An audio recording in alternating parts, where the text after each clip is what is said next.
Stéphane Matala et Théo le Guerrier, deux des meilleurs bodybuilders français, si ce n'est les meilleurs bodybuilders français actuellement. Ils nous ont fait une super vidéo intitulée Le duel du bodybuilding français. Ça fait plaisir de voir des Français de gros niveau, on parle de Olympia, nous présenter ce genre de contenu et je sais que Théo, c'est quelqu'un de smart, Stéphane aussi. Donc on va voir ce qu'on peut apprendre de ces deux gaillards. J'ai troqué le café pour quelque chose de plus puissant parce que c'est parti pour 1 heure de vidéo, même si je risque d'écrémer un peu. Allez Steph. Pour moi, tout ça, c'est nouveau, tu vois. Il y a plein d'attentes sur mes épaules, ça parle de moi partout. Ouais. Tu sais, ça te crée une pression que de base, tu n'es pas censé avoir. Si tu veux atteindre le top niveau, il faut accepter en fait que ta vie, elle soit pas équilibrée. Sinon, c'est Regardez les épaules, regardez le mastodonte. Mais il veut faire croire à qui qu'il est naturel. Pardon, mauvaise vidéo. pas possible. Hop là. Allez, let's go. Allez, 6. Magnifique, allez. honnêtement, classique, tu m'aurais demandé de faire cette vidéo. Ouais. Je sais pas si j'aurais dit oui. 7, allez, on va au bout, on réfléchit pas. 8, allez, encore. 9. Allez. Je sais pas ce que vous en pensez personnellement, mais moi, ce que j'aime dans l'esthétique du bodybuilding, c'est ça, c'est les physiques secs, les veines, les stries. Là, ce que je vois là, ça me fait plaisir. Allez. J'ai jamais raconté ça. Je me suis couché à l'hôtel, j'ai passé 3 nuits à l'hôtel. J'ai dissocié. J'ai mis mon pied à l'hôtel, je savais déjà que j'allais pas à Olympia. Ça promet. Salut à tous, et nous revoilà les amis pour cette vidéo que vous nous avez tant demandé. Ça fait à peu près 1 an qu'on essaye de le se faire. Un coup, Steph est pas là, machin, où il y a quelque chose, donc bref. On a failli se voir à Dubaï. On a fait, je crois, à Dubaï avec Mais t'es arrivé un jour avant où j'avais des Voilà, c'est ça. On avait chacun des choses à faire là-bas. des choses administratives à Donc, faire. bref, en tout cas, ça s'était pas fait. À chaque fois, on soupe de très peu. Et je sais que vous la vouliez. Nous aussi, on avait très envie de la faire. On se connaît un petit peu de ce milieu-là depuis... Regardez les derrière qui s'entraînent là. Ils doivent voir les deux mastodontes là, je peux vous garantir. Hein. L'électricité dans l'air, ils ont gagné tous 10% de testostérone dans leur sérum sanguin, rien qu'en les voyant. On va dire maintenant quelques années quand même. C'était à l'époque même Eric Favre, donc ça remonte quand même. Beaucoup de choses au programme cette année, le changement de catégorie, Oui. etc. Les compétitions ensemble, car évidemment, les gars, même si on s'entend bien ou quoi que ce soit, on va se reste croiser aussi sur scène. concurrents. Et oui, c'est vrai que maintenant, ils sont dans les mêmes catégories. Stéphane a quitté le classique physique, n'est-ce pas? Mais moi, j'aime ce genre de saine compétition. Certains vont dire Jay et Ronnie, mais bon, Jay, il le vivait pas si bien que ça, leur compétition. Mais il n'y a rien de tel qu'un bon duel pour vous pousser vers le haut, quoi. On va se donner à fond et en même temps, on va pouvoir discuter un petit peu de tout ça et toutes les questions que vous posez. Let's go. Bon, du coup, cette année, on accueille un nouveau Français dans la catégorie Open. Un bébé open.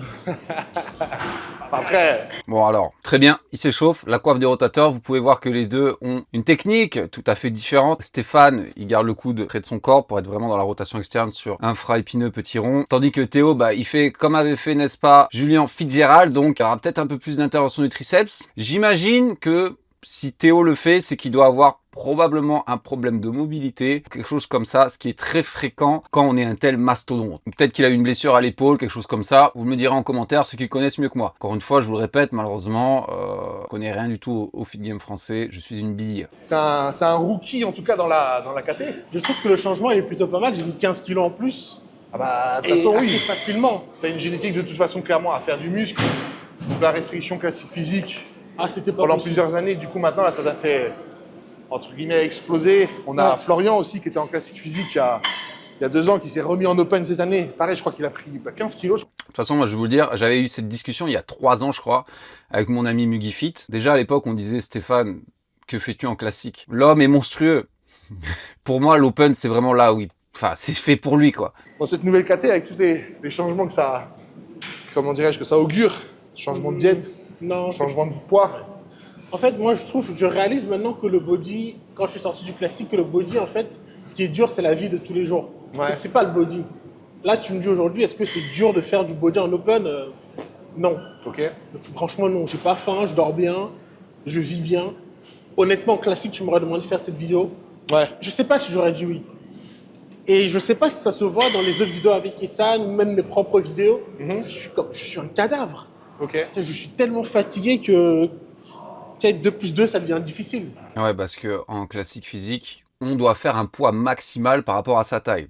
Par exemple, si vous faites 1m80, vous pouvez pas faire plus de 110 kg. Bon, j'ai pas les chiffres exacts en tête, mais c'est quelque chose comme ça. Stéphane, il devait, voilà, il dit qu'il était mal, tout simplement parce que pour lui, c'était difficile de rester à ce poids et de pas être plus musclé. Il en arrivait à des choses assez extrêmes, par exemple, pas manger de glucides autour de ses entraînements, pour essayer de pas prendre trop de muscles. Vous imaginez? Forcément, là, il va mieux le vivre. Hein. Mais là, en open, surtout que moi j'ai connu l'extrême difficulté du classique, ma diète en low carbs, pour moi, c'est une prise de masse.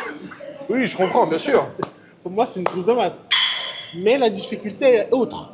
C'est que, justement, vu que c'est nouveau, il suffit juste que tu prends pas le truc au sérieux, c'est fini. De toute façon, il y a En fait, t'as pas le droit à l'erreur en oui. open. Ah non, non. Classique physique, il y a quoi? Il doit y avoir 85, 86 qualifiés, je crois, pour Olympia.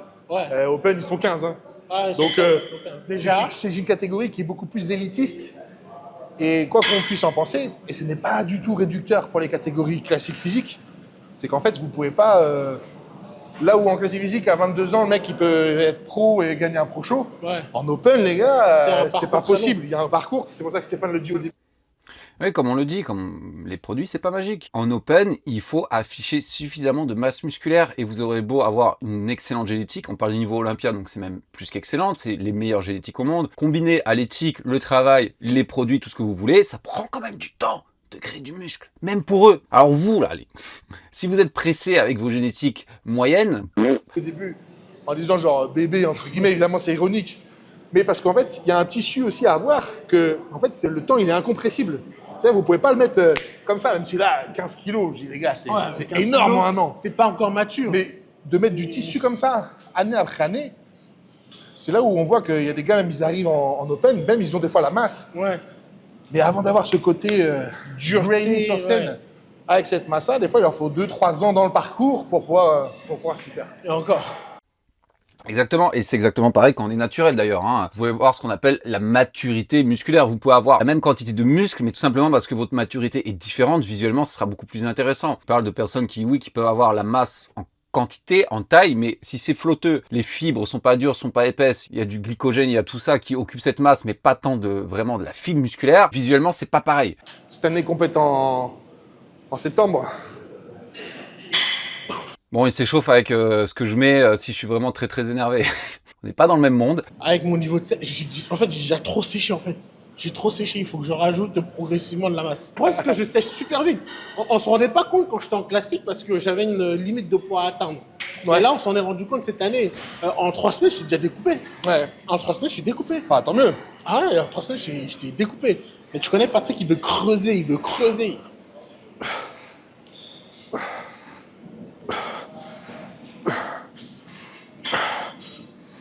Comme je vous disais dans la vidéo avec les Mister France, coude toujours au-dessus des poignets pour favoriser le deltoïde latéral et non antérieur. Hein, parce que quand il se passe, c'est que si on commence à faire ça, quand ça devient lourd, beaucoup de gens ils vont s'amuser à faire ça, à avoir le poignet au-dessus du coude. Non, vous allez plus passer sur le faisceau antérieur, c'est pas ce qu'on veut. Ensuite, vous avez remarqué, les deux ils s'arrêtent à 90 max. Moi je vais un peu moins haut que ça parce que j'ai des problèmes à l'épaule. Mais ça sert à rien de monter tout en haut. Une fois que votre deltoïde latéral est contracté au maximum, montez tout là-haut. Vous allez évidemment le contracter au maximum, mais surtout engager les trapèzes en fait, qui eux vont prendre le relais. Ça peut être bien de le faire de temps en temps dans une approche de santé, de mobilité, prophylaxie, mais pour créer un maximum de viande. Tu fais combien? Prends pas les 40 kilos s'il te plaît, respecte-moi. Non, alors en fait, si tu veux, à la base, avant, je me mettais même avec des séries où je faisais avec les 50. Ouais. J'ai eu quelques soucis un petit peu au cervical, etc. Et maintenant, j'ai rebaissé la charge pour les ressentir un petit peu mieux, etc. Et je vais plus mettre sur les élévations des charges de malade mental, tu vois. À la machine, pourquoi pas? À la machine, pourquoi pas. Mais avec Alter, je me suis mieux concentré peut-être sur le mouvement, tu vois, qu'aller me défoncer. Ça avait plus de côté néfaste que bénéfique, tu vois. Je suis d'accord. Très mature, ça c'est quelqu'un qui s'entraîne depuis 15 ans et qui a compris que le poids, c'était pas la fin en soi. Moi, c'est exactement pareil avec mes élévations, je vais vous le dire. Beaucoup de gens veulent mettre lourd juste pour mettre lourd. Ils vont le faire avec le bras plié comme ça, juste pour mettre lourd. Et c'est quelque chose qu'on observe également énormément sur les curls. Voilà, faire des curls marteau à 30 kg en montant à peine ici, d'une forme dégueulasse. On tourne comme ça, on utilise le dos autant que possible pour mettre de la charge. Mais les gars, John Meadows, mon ancien coach, il était monté super lourd avec ses curls, 40 kg je crois. Qu'est-ce que ça lui a apporté? tendinite. Là, Théo, c'était au cervical, ce qui m'étonne pas. Il a baissé sa charge et non seulement il a plus de tendinite au coude, mais il a gagné des biceps. Alors eux, le problème, c'est qu'ils sont tellement forts qu'ils sont obligés de se restreindre. Mais ce qu'on va observer chez la plupart des pratiquants, c'est qu'ils veulent mettre lourd à tout prix. Si vous voulez durer dans le temps, avoir une optique de longévité et gagner un maximum de muscle, parce que dans tous les cas, ça prend du temps, ciblez le muscle visé. Il faut que le muscle visé soit le facteur limitant de l'exercice. Le poids pour le poids, les gars, je vous le garantis, ça vous mènera pas très loin. C'est pour ça que j'ai Ça a été très bien au début, par contre, Ouais. quand j'étais jeune, pour les construire, tu vois, les épaules. Maintenant, j'ai plus avoir besoin de ça. Et c'est ce que je disais dans une autre vidéo. Pour construire de la masse, t'as besoin de pousser lourd. Ouais, bah, t'es obligé. Tu peux pas faire autrement. Ça, c'est... C'est bien au début parce qu'il pouvait le faire sans se blesser. Est-ce que ça sera plus efficace pour construire en les faisant comme un porc? Pas forcément. Peut-être que quand il était plus jeune, il était tellement fort que de mettre plus léger, il aurait dû faire des séries trop longues. Dans ce cas-là, ça aurait été un peu moins efficace, mais vous n'avez pas besoin de mettre absolument le plus lourd possible pour construire autant de muscles. Ce serait magnifique, hein, sinon, les gars. Mais Bah oui. c'est ce qu'on appellerait la gonflette. Voilà, c'est à nuancer. Poussez lourd, mais avec la meilleure technique possible, et en faisant en sorte que le muscle visé soit le facteur limitant. Pas de souci. Allez, let's go. 1, 2, 3, 4, 5, 6, 7, 8. Voilà, qu'est-ce qu'il fait? Il contrôle le mouvement. Ça lui empêche de mettre plus lourd. S'il y allait en retenant moins l'excentrique, en faisant moins le squeeze en haut du mouvement, il pourrait peut-être prendre les 26, peut-être même les 28, les 30. Mais le ratio bénéfice-risque, c'est pas avantageux. Autant le faire de cette forme un peu plus stricte pour en tirer plus de bénéfices sans risquer de se nier. Ok. Je pense que tu gagnerais un petit peu plus en écartant un peu les yep. Je galère un peu moins, je me dis. Parce que tu gagnerais un peu mieux, dans le sens où, comme tu as les pieds serrés, tu sais, Bon, les mollets. Ouais. Je perds un équilibre. ouais, du coup, tu auras moins de puissance. C'est vrai. Parce que tu sais, moi j'ai l'habitude de faire ça sur la machine longue machine. Ah oui, ok. Je suis bien ancré au sol. Ah, il y a une machine ici pour ça? Juste en bas. Tu rentres dedans? Je rentre dedans, ça va. Toi, je pense pas. Difficilement, tu rentres Toi, je dedans pense pas. difficilement. Moi, je rentre à C'est peine. super les machines là, mais le La machine, problème, elle est géniale. c'est qu'à un moment, ces machines-là, et ça on l'a expérimenté la dernière fois, on en parlait avec Alex aussi, il y a des machines des fois qui sont top, mais bah, les gars, elles sont pas étudiées Ouais. pour des gars de 120, 130 kilos. C'est Quoi. vrai. Donc, C'est dommage. les courses et machin, des fois, c'est un peu dommage.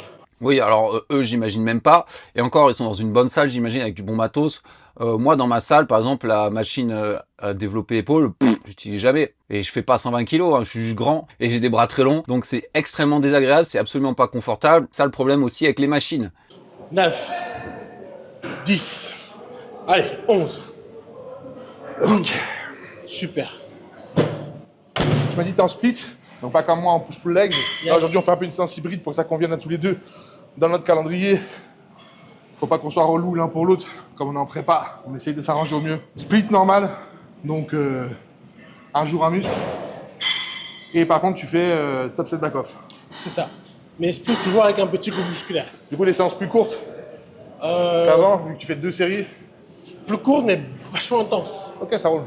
Alors vous voyez, ils ont tous les deux un programme tout à fait différent et ils ont tous les deux un physique d'Olympien. Vous allez me dire, oui, mais c'est parce que quand on est dopé, on fait ce qu'on veut. Alors, les gars, physiologie humaine, c'est toujours la même. Vous pouvez avoir un super physique en faisant un split, en faisant un PPL, en faisant un upper lower, en faisant un push-pull. Croyez-moi, j'ai fait tous les programmes du monde et j'en ai fait à des différents, à tous les athlètes que j'ai pu avoir. Il n'y a pas de réponse unique. Personnellement, en sèche, j'aime beaucoup le push-pull leg. J'aime beaucoup aussi l'approche bas volume de Stéphane, surtout quand on est naturel. Mais j'ai déjà fait des splits avec beaucoup de succès.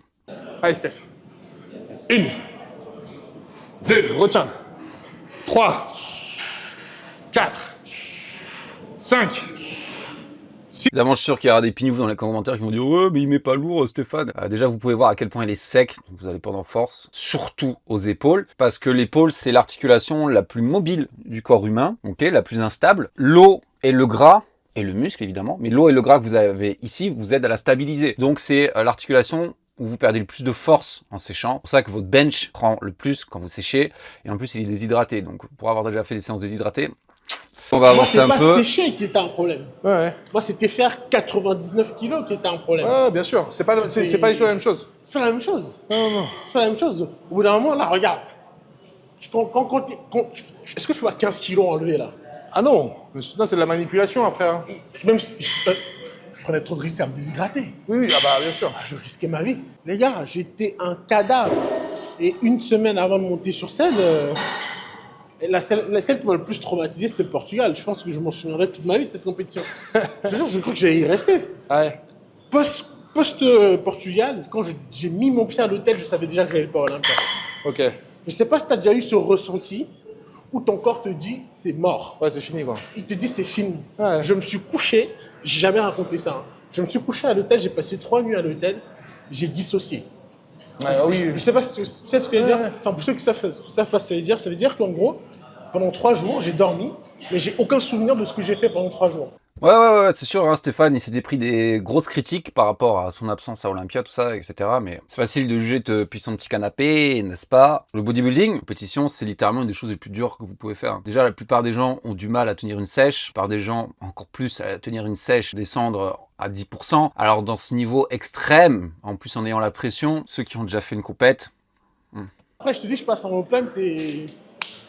Ah, c'est le jour et la nuit. Après, tu vas voir, très honnêtement, tu vas découvrir des choses que tu n'avais pas en classique et vice-versa. Le plus important pour toi, c'est de trouver ton équilibre, en fait, ce qui va de mieux. Ouais, là, pour le moment, je me sens hyper bien. Je ne subis pas la préparation. Franchement, je la kiffe. Avant, je la subissais. Là, je la subis pas, je la kiffe. Je me lève le matin, j'ai la patate, je suis pas fatigué. Je m'entraîne, j'ai de l'énergie. Je rame pas pour venir à la salle. En classique, à 4 semaines de la compète, fallait se motiver pour venir s'entraîner. Ouais, je comprends. Ah ouais, là, tranquille. Allez. 1, nickel. Reste bien dessus. 2. 3.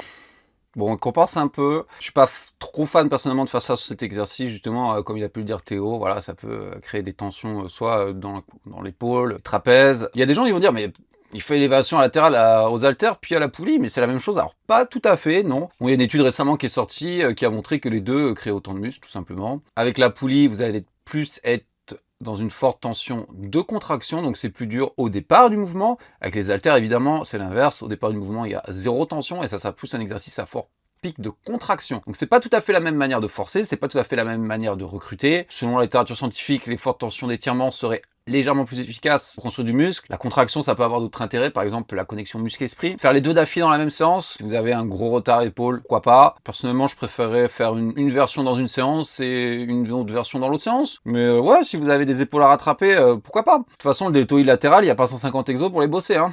Voilà, pousse bien à l'extérieur. 4. 5.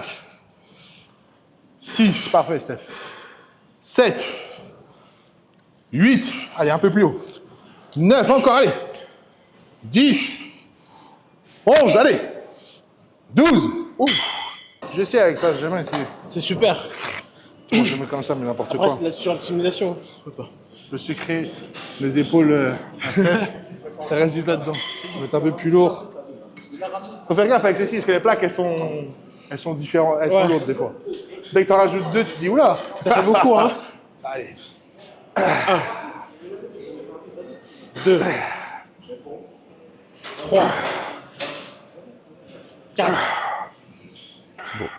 Bon, ouais, même Théo, il compense un tout petit peu. De toute façon, je vais vous le dire, quand vous mettez lourd, vous allez compenser un tout petit peu. C'est comme ça. Est-ce que c'est grave? Non. Tant que vous montez pas trop, voilà, il reste dans une amplitude qui va pas mettre de stress sur l'épaule. Je pense aussi, Stéphane, il doit être habitué à sa machine, qui est encore une autre courbe de résistance totalement différente. Ces petites bandes au poignet, très sympa. Très sympa, surtout quand vous mettez lourd. Ok, parce que quand on commence à atteindre les 34, ils sont très forts, hein, vous avez vu leurs avant-bras, c'est des troncs, mais ce qui peut arriver, c'est que quand on commence à mettre très lourd, moi ça m'arrive, hein, j'ai les poignets fins, quand je mettais 18 ou des trucs comme ça, je me suis fait opérer des mains en plus, voilà, hein.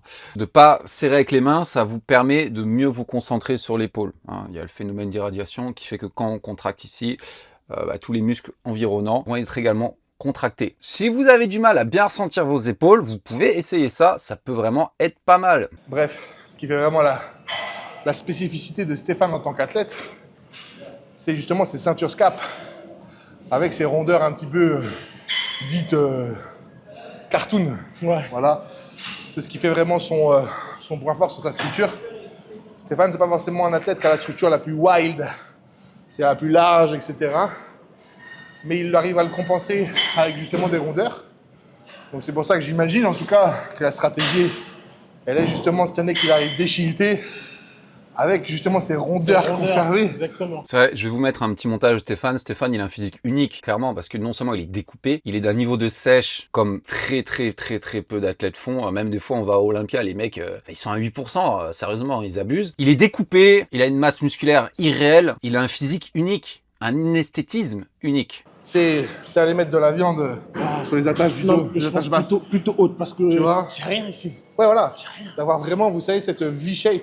Le gros rond, petit rond, Voilà. un frais épineux. Parce qu'ici, il n'y a rien. Là où Shawn, entre guillemets, et tout, ils ont réussi à, quelque part, justement, à sortir un physique un peu plus, justement, wide, c'est en d'évaser au max le dos. Et ça, c'est dur, surtout quand on n'est pas fait structurellement comme ça. Parce que du coup, au-delà du fait que, il faut faire naître des fibres qui n'existaient pas, pour aller les recruter, en fait, dur. c'est tout simplement que, structurellement, en fait, si on parle de morpho-anatomie, du coup, il n'a pas l'anatomie, à la base, pour aller bien développer ça. Du coup, il est obligé de trouver des exos, trouver des postures, pour aller pallier à ça, pour aller développer des muscles qu'il a, entre guillemets, pas. J'aimerais, par exemple, avoir les rondeurs qu'a Stéphane. Vous voyez ce que je veux dire? Tout le monde veut ses rondeurs, hein. Allez, ça débâche, enfin! Aïe. Une pensée pour Jeff Nippard qui disait dans une de ses vidéos pour couvrir Usain, n'est-ce pas? Non, mais les anabolisants, ça vous fait pas avoir plus de veines. Ah, sur les machines, ça fait longtemps en plus que je les ai pas faites. Franchement, ça va faire du bien. Des fois, voir de nouvelles techniques. Donc tant mieux. Ça, c'est cool. Je vais te suivre. Allez. Faire les épaules avant les pecs, oui ou non? J'ai déjà pu expérimenter cette horreur avec John Meadows, le fameux 3x30 arrière d'épaule, puis élévation latérale, etc. avant d'attaquer les pecs. Je pense que pour la plupart des gens, ce n'est pas forcément pertinent, parce que tout simplement, la plupart des gens, vous êtes soit débutants, soit intermédiaires. Dans ce cas-là, gardez l'isolation pour plus tard, sachant que les pectoraux vont énormément travailler les deltoïdes, et garder l'isolation des deltoïdes pour plus tard. Ceci dit, ça peut être intéressant dans deux cas. Si vous êtes quelqu'un d'expérimenté et que vous voulez pour X raisons rattraper vos épaules, voilà. Ou bien si vous êtes uniquement intéressé par l'esthétisme et que vous avez un vrai point faible épaule, tout deltoïde latéral, allez-y. Mais je pense que pour la plupart d'entre vous, ce serait mieux d'être frais pour les gros exercices. J'ai vu des vidéos des fois tournées de Stéphane qui s'envoyait bien là, des dingueries ici. Non, ça va. 5 plaques. Non, Hors saison. Hors saison 5, 6. 5 hors saison, 5. 5. Là, 4,5, c'est bien. Après, encore une fois, il y a la charge et comment on la déplace. Hein. Ah oui, c'est sûr. Sinon, je pense que Stéphane, il a largement la force pour faire avec 6. Est-ce que par contre, il va bien recruter les pecs? C'est certainement que non. Voilà. Les triceps, ils vont tout prendre. Tu veux que je t'aide à la sortie ou... La première. Allez, go. Allez. 1, 2, 3. Allez, Steph. Allez. 1. Je peux mettre 5. Allez, c'est bien ce que je me disais. Je le trouvais un petit peu... Quand on met des plaques et que la machine elle bouge, normalement c'est là. Ça fait peur. C'est là où on se motive. Allez. On y va. 3, 2, 1, 2. Hop là. Allez. Let's go. 1. Allez, Steph. 2. 3. 4. Tout seul. 5. Ça me fait penser à des experts en biomécanique qui nous disent « Ouais, mais la chest press techno-gym, c'est de la merde, parce que justement, la tension, elle est surtout dans le pic de contraction. Oui, mais c'est parce qu'ils sont dopés. » Commencer par un exercice à forte tension de contraction, c'est bien dans une optique de longévité. Plus doux sur les articulations. Pourquoi avec John, on commençait toujours par la chest press, par des haltères et qu'on gardait la barre pour plus tard? C'est justement pour ça. De contraction, quels sont les intérêts? Augmenter le recrutement nerveux, la connexion muscle-esprit, comme j'ai pu parler. Si vous voulez vraiment vous contracter sur vous concentrer sur les pecs, vous poussez, vous les contractez, ça va vous permettre de travailler ça. C'est beaucoup plus doux sur les articulations. Vous pouvez même être créatif, utiliser par exemple pour l'explo, parce que la courbe de résistance fait que vous pouvez et vous devez continuer à forcer, voire même forcer plus tout le long du mouvement, donc c'est un peu comme si vous faisiez le mouvement avec élastique. Donc, ce genre de chest press, commencez la séance, moi je trouve que c'est le top. 5, parfait. 6, magnifique, allez. 7. On comprend mieux pourquoi elle a des bons pecs. C'est que même quand il galère, il va pas changer le mouvement. On l'a expliqué dans des vidéos. Souvent, quand on se galère, on va mettre un peu les épaules, un peu les triceps. Là, il se dit, ok, je galère, c'est pas grave. il reste tout le temps sur les pecs. On voit qu'il a cette facilité, ou bref, c'est en lui, de garder le mouvement H24 sur les pecs. En fait, ça devrait être comme ça tout le temps sur tous les exercices, c'est-à-dire aller à l'échec. Très bien, aller à l'échec. Mais à l'échec technique. C'est-à-dire si vous devez dégrader la forme du mouvement pour continuer à faire des reps, c'est pas bon. On peut le voir souvent, très souvent avec le rowing. Les mecs, ils vont commencer penchés comme ça, et encore, hein, ils vont commencer comme ça, et après, au fur et à mesure que ça devient dur, ah, on se relève, ah, on se lève. Ouais, mais frérot, t'es plus sur les mêmes muscles. C'est pour ça qu'ils sont aussi gros. De force. Beaucoup de gens à la salle, dès qu'ils galèrent, ils commencent à faire ça. Ouais, alors là, ça, direct, ouais. Alors, mon transfert de force, mes pieds, ça ne bouge jamais. Ça reste ancré dans le sol comme les racines d'un arbre. Et ta posture restera la même aussi. Il y a des mecs de 80 kg qui soulèvent 200 kg développé couché parce qu'ils ont une poussée dans les pieds qui est phénoménale. Ouais. Un mec qui fait des sports de combat, mais qui n'est pas bien sur ses appuis, ouais, il peut pas mettre de puissance et dès qu'il va se prendre un coup, il va tomber. Tout à fait vrai. C'est un mauvais réflexe qu'on a de vouloir gigoter les pieds, mais il faut assumer son gainage et essayer de pas le bouger. C'est le même principe que faire du squat directement sur le sol ou sur les bosus, les ballons instables. Si vous vous mettez à gigoter de partout, alors déjà, vous aurez plus aucun gainage, plus aucune stabilité, donc vous allez perdre des reps, tout simplement. Et en plus, certains, des fois, ils commencent bien bombés, le torse comme ça, et après, à force de gigoter, hop, il faut conscientiser que la plupart des exercices, c'est tout le corps qui doit intervenir. 3, 4, 5, 6, 7. Fermer les yeux, ça peut être aussi une bonne technique pour augmenter sa connexion muscle-esprit. Allez, allez. 1, 2, 3, 4, 5, 6. Et moi, j'étais content avec mes 44. C'est de l'eau, c'est du vent. 9. Allez. Allez. 10. Une dernière. Allez. Allez. Ah, donc vous pouvez voir le facteur limitant souvent sur les haltères, c'est stabilisation. C'est-à-dire que vous le sentez, votre coiffe des rotateurs commence à dire... Là, il s'arrête et il a raison, c'est très smart. Il y a des gens qui vont vouloir continuer à pousser, finir la rep à tout prix, vous risquez plus de vous blesser qu'autre chose. Rien à dire, c'est propre, ils envoient les coudes sur les côtés pour bien rester sur les pecs. Quand on est incliné, on peut se le permettre, ça met moins de stress sur l'articulation de l'épaule. Il y avait l'image de Sebum qui donnait une aura incroyable à la catégorie. Elle a perdu sa super depuis qu'il est là, on est d'accord un peu. Bah, tu sais, il y a beaucoup de gens qui me disent « Ah non mais les gars, ils disent non mais Théo, tu te rends pas compte, classique, c'est la KT. » Je dis non, non, ne confondez pas. La KT est une star. Voilà. C'est pas du tout la même chose. Parce que peut-être que tu es au courant, mais la seule catégorie qui est sale comble et qui fait les pré-judging et les finales, c'est le Open. C'est les Open, hein. Ça a toujours été comme ça. L'Open a toujours été la catégorie qui attire le plus de gens, qui rapporte le plus d'argent. Les gens veulent voir les monstres. Ils veulent voir les bêtes de foire, les plus monstrueux. Cette catégorie, ça rapporte pas grand-chose. Bon, à part quelques, voilà, comme il parle de quelques superstars. Les femmes encore moins. C'est exactement le même phénomène qui fait que sur les réseaux, ça va être les physiques les plus abusés qui seront mis en avant. Moi, je suis les mêmes photos. Je mange juste un peu plus. En classique.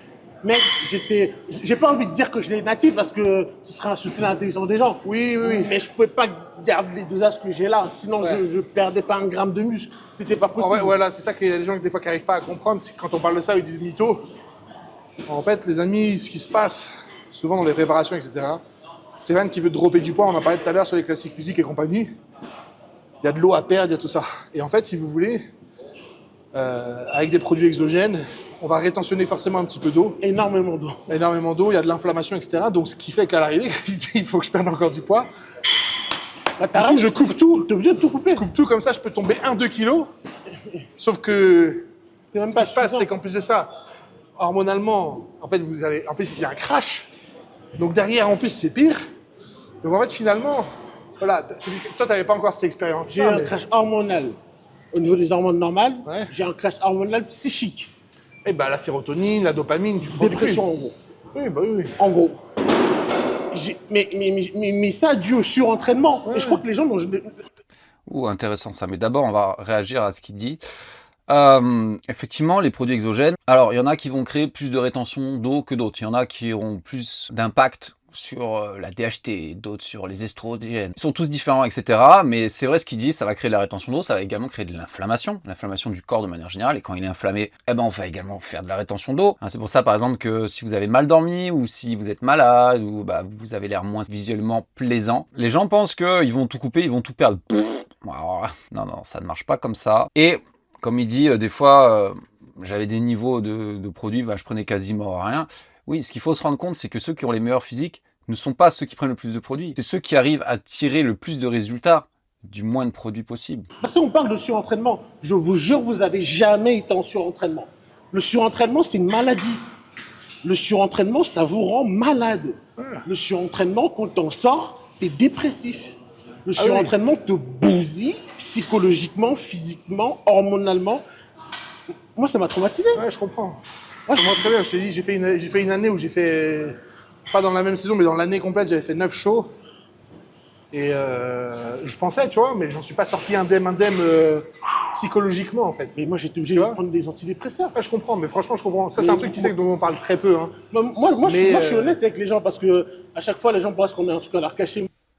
Comme je disais, le compète de bodybuilding, c'est une des choses les plus stressantes qui puissent arriver sur votre corps. Le corps n'est pas fait pour descendre à 5% de masse grasse. Déjà, vous prenez quelqu'un de naturel, ils ont fait des études sur des personnes naturelles. Après leur compétition, leurs hormones mettaient 1 mois à revenir au niveau normal. Donc la thyroïde, en berne, le métabolisme il disparaît, les fonctions reproductives, la libido, tout ça, ça disparaît, la testostérone, ça disparaît, les estradiols, il y a tout un tas de choses qui sont au niveau physique déjà, ça va pas. Mais comprenez que ces hormones jouent directement sur notre mental. Pourquoi quand vous avez peu dormi, vous avez moins de testostérone, vous avez moins confiance, vous êtes de moins bonne humeur, vous êtes plus aigri? Imaginez ça, mais x 10. Imaginez devoir faire une diète pendant des semaines et des semaines et des semaines et des semaines pour arriver à cet état-là, et écorché sur scène, et vous faites ça plusieurs fois dans l'année, ouais, même en prenant des produits qui eux-mêmes jouent sur votre psyché, clairement c'est l'enfer. Le surentraînement, je l'ai vécu l'année dernière. Justement, je m'amusais à tester des programmes haut volume pendant, je crois que j'ai fait 9 mois. Pendant les 6 premiers mois, c'était quand même haut volume et ça allait. Et les 3 derniers, je crois que j'avais quelque chose comme 150 séries par semaine. J'ai voulu tester, on va dire, les limites du corps humain. J'ai pu tenir parce qu'à ce moment-là, je travaillais moins qu'aujourd'hui, c'est sûr. Mais sur la fin, enfin pendant ces 3 mois, en fait, j'avais des migraines. Tellement j'étais fatigué, j'avais des migraines, mais je pouvais rien faire. Une fois, j'ai eu tellement mal à la tête que j'ai vomi. Évidemment, j'avais moins de morale, l'énergie on n'en parle pas, je progressais pas, et ça a duré longtemps. Et je suis même pas allé à ces extrêmes de sèche comme eux. Il faut pas croire. Les gens qui deviennent bodybuilders et réussissent, c'est parce qu'ils sont prêts à faire des choses que les autres ne sont pas prêts à faire. Pourquoi je suis pas dopé? Parce que probablement que j'avais pas envie de le faire. Probablement que les effets secondaires m'ont dissuadé. Alors que eux, ils se sont dit, non, je vais faire ce qu'il faut pour atteindre ce que je veux. Mec, quand tu vas t'entraîner avec 0 g de gras dans le corps, pas manger depuis plus de 24 heures parce que tu dois perdre du poids, 7 heures de cardio, j'arrive, je marche. Mais tu penses que ton cerveau ne va pas prendre des dégâts? Oui, non, oui. Bah, bien sûr que si. J'étais suivi par un psychiatre du sport.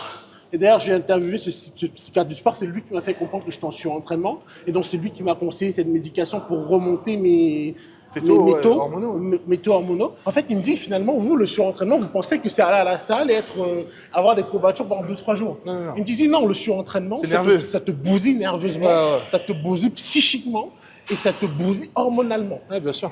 Et donc là, il me dit, on va faire des tests. Il me dit, voilà, sérotonine à terre. C'est pour ça que vous avez plus de plaisir à aller vous entraîner. Après Olympia, je crois que j'avais disparu. Il n'y avait plus personne qui me voyait sur les réseaux. Je faisais que dormir. En fait, ce qui va se passer vraiment, le surentraînement, c'est une désensibilisation des récepteurs bêta-adrénergiques. À force que notre cerveau pompe des signaux d'excitation, des signaux pour les muscles, le cortisol, etc., de tout le temps recruter ces récepteurs, ils deviennent de plus en plus résistants. C'est le même principe qu'avec la nicotine. À force de fumer, il faut fumer de plus en plus pour avoir le même effet. Ou avec l'insuline, on devient résistant à l'insuline. Du coup, nos récepteurs, ils galèrent de plus en plus, donc notre cerveau doit en pomper de plus en plus, et c'est un cercle vicieux qui fait qu'au final, notre corps arrive à se mettre en branle, à s'exciter quand c'est la salle, quand c'est une question de vie ou de mort, parce que on y va à l'échec, notre corps, il sait pas qu'on est là pour avoir des gros pecs, pour lui, il y a un rocher qui nous est tombé dessus, on doit le pousser. Mais quand il y a des choses normales de la vie de tous les jours, en fait, ça va pas créer suffisamment de signaux pour que le corps ou le cerveau réagisse. Genre, par exemple, il va envoyer un signal de joie, avec la dopamine, sérotonine, ce que vous voulez, il va envoyer un signal de joie, mais il n'y aura pas assez de ce neurotransmetteur pour que ça ait cet effet pour votre cerveau. Tellement il est devenu résistant. On sait encore parce que... Tu peux pas partager la vie d'un sportif de haut niveau. Si, tu peux. C'est compliqué. Tu peux, mais en fait, il faut que la personne, elle s'attende pas à... Je voyais un truc, justement... à ce sujet-là par rapport aux vies perso, que ce soit pour les sportifs de haut niveau, les artistes ou les gens qui veulent monter des grosses entreprises. Si tu veux atteindre le top niveau, il faut accepter que pendant un certain moment de ta vie, tu sois en déséquilibre dans ta vie. Ouais, tu vois ce que je veux dire? Ouais, non, tu peux pas. Tu veux même après. Il faut accepter en fait que ta vie, elle soit pas équilibrée. Comme je vous disais, ceux qui réussissent sont ceux qui sont prêts à faire les sacrifices que les autres ne feront pas. Ouais, j'ai compris ça depuis bien longtemps. Et Je suis de nature romantique. Oui, c'est... En fait, si tu veux, il faut juste pas tomber dans le piège. Déjà, tu te rends compte que tu es quelqu'un de très déséquilibré. Quand tu es ambitieux, Oui. tu passes ton temps... Tu es un peu obsédé par ton ambition. Et l'entourage, soit tu as des amis qui comprennent et qui te connaissent depuis très longtemps et qui vont savoir quand être là et quand te laisser le temps de te concentrer sur ton objectif. Ouais. Ou alors, tu vas t'estionner très rapidement. Et c'est pareil pour la vie de couple, c'est pareil pour quasiment Bien tout. sûr. Soit il faut alors être quelqu'un qui est au même diapason que nous, c'est-à-dire qu'il ne faut pas qu'il y ait une asymétrie de disponibilité. Ils vont refaire de la Oui, chest press. Il faut quelqu'un qui fasse quelque chose d'aussi important que toi. En fait, il faut tout simplement que quelqu'un s'épanouisse dans son quotidien. Exactement. Passionné d'autre chose, ou je sais pas moi. Faut pas qu'en fait tu sois la source de l'épanouissement, sinon Exactement. quand t'es pas disponible tout le temps. Faut pas que l'autre soit là à t'attendre. Ouais, c'est ça. Ah, c'est horrible, c'est horrible. Deux choses très intéressantes qu'ils ont dit. Je vais rebondir d'abord sur la seconde. Voilà, on donne des conseils de vie. Faut pas que l'autre soit la source de ton épanouissement, ou inversement. Effectivement, la plupart des gens, en fait, normalement, ton partenaire, ta partenaire, ça devrait être la cerise sur le gâteau. Sauf que la plupart des gens font de leur partenaire le gâteau. Je connais un ami, voilà, par exemple, il sortait de moins en moins, et il a fait des projets avec elle, il a quitté même son boulot pour faire un projet avec elle, etc., etc. Et quand elle est partie, il n'avait plus rien, il a dû réapprendre à vivre seul. D'ailleurs, il n'arrive toujours pas à vivre seul. Il faut que tu aies ton gâteau, ta vie, tes projets, ton sport, tes hobbies, tes amis, ta famille, et au-dessus la cerise, ta femme ou ton mec. Alors évidemment, après, il y a certaines personnes, elles sont un plus petit gâteau et une plus grosse cerise. C'est l'idée. La première chose qu'ils ont dit, par contre, c'est qu'effectivement, c'est des sacrifices. Il y a des choses qui demandent énormément de sacrifices. Ce genre de sport, pour garder un équilibre, c'est compliqué. Je reparle encore de John, qui a toujours été un family man, n'est-ce pas? Il gardait 2 cheats par semaine en prépa. Mercredi matin, pancake avec ses enfants. Le vendredi soir, un burger avec sa femme. Mais voilà, tous les autres repas de la semaine, par contre, c'était strict. Il faisait du cardio, il faisait tout ça. Ils en avaient bien conscience, sa famille et ses proches. Il faut être capable d'avoir cette discipline et il faut être capable que votre partenaire le sache et l'accepte. Exemple très concret, faire ces vidéos qui me prend des heures, plus le coaching, plus tout ça, bref. J'avais une relation où... comment ça on est dimanche, pourquoi tu travailles, Aurélien? Et ouais, hélas, j'ai pas choisi une carrière où, du moins, le temps que tu réussisses, tu es obligé de faire des sacrifices également. C'est une année un peu particulière parce que je suis coaché d'une manière complètement différente. Donc mes repères sont pas les mêmes au même moment. Et à un moment, j'avais l'impression d'être en retard. Alors qu'en fait, finalement, maintenant, pas du tout. Et en fait, il faut juste que je me laisse aller, que je fasse confiance au coach. C'est juste que mes repères étaient différents sur pas mal de choses. Donc je suis content parce que je vois vraiment l'évolution en peu de temps et la différence par rapport à la précédente préparation. Pour être transparent, ce qui me convient aussi absolument, c'est évidemment que je fais beaucoup moins à côté qu'avant aussi. Donc ça, évidemment... Ça change beaucoup, hein. Ouais, sur énormément de choses, tu vois. Ouais, tout à fait. Je vous parlais de l'expérience au volume que j'ai fait. Il y a des programmes que j'ai pu tester dans ma vie qui étaient très durs. Il y a des périodes de ma vie, c'était impossible de les faire. Littéralement, je tenais 3 semaines. Alors que d'autres fois, j'ai tenu 3 mois parce que j'avais moins de stress, moins de travail, etc. Et ce qu'il dit, c'est tout à fait vrai. Il faut faire confiance au coach. Des fois, il n'a pas forcément, le coach, la même manière de procéder, la même vision des choses. Mais il a une vision. Il faut tester sa vision. Parce que si on se met à faire un mix de sa vision et de notre vision, en général, ça risque de pas marcher. C'est compliqué de laisser les rênes à quelqu'un d'autre, surtout quand on est quelqu'un comme lui qui a de l'expérience, qui a du succès, qui sait ce qu'il fait. Mais, encore une fois, il prouve sa maturité. Mais c'est pour ça que je te dis, ce qui est important, c'est de savoir quelles sont tes ambitions et ce que tu souhaites. Si absolument, toi, ce que tu cherches, c'est un résultat, ça peut être frustrant parce que le jour où tu le fais pas, en fait, forcément, tu as une déception. Maintenant, si tu cours après un certain physique que tu vas obtenir, même si tu n'as pas le résultat, quelque part, tu auras aussi cette satisfaction. Et c'est ça, en fait, qui sera bon, tu vois. En tout cas, aujourd'hui, cette année, mon objectif, il est très clair. Prendre du plaisir, afficher un physique qui n'a pas souffert. Ouais. Afficher un physique plein, qui donne envie, qui me donne envie. Serge Nubré, Mike Menzer, ils n'ont pas gagné Olympia. Hein. Pourtant, tout le monde se souvient d'eux. 3. 4, 5, 6, 7, 8, 9, 10, 11, 12, 13, 14, 15. Alors, ils refont de la presse, je ne comprends pas. Est-ce que c'est pour la vidéo? Ils se sont aperçus, merde, on n'a pas fait assez de séries. Est-ce que c'est pas tourné dans l'ordre? Est-ce que c'est... Je ne comprends pas du tout pourquoi ils refont de la chest press derrière la même chest press en plus. Si quelqu'un peut me dire pourquoi ils refont de la chest press après, j'aimerais bien savoir. Le physique de Stéphane, entre guillemets, je le reconnais, quoi. Voilà, on veut débâcher. Et c'est pour ça ce que je dis, c'est pour ça, vous voyez bien, de toute façon, on en parle ouvertement avec Stéphane. Quand on parle des physiques, il s'agit en aucun cas de critique, en fait. C'est juste qu'on a un œil professionnel sur ce qu'on fait. Donc, c'est comme ton corps, il a été restreint avant. Ouais. Tes points forts, t'as explosé sur tes points forts. Ouais. Tes points forts, vraiment, ils ont explosé, tu vois. Donc, vraiment, ceinture scap, triceps. Regardez non seulement à quel point il est sec, la masse, les streams, c'est... Triceps, ils ont éclaté, tu vois ce que je veux dire? T'as toujours ce galbe au niveau des cuisses. Oui.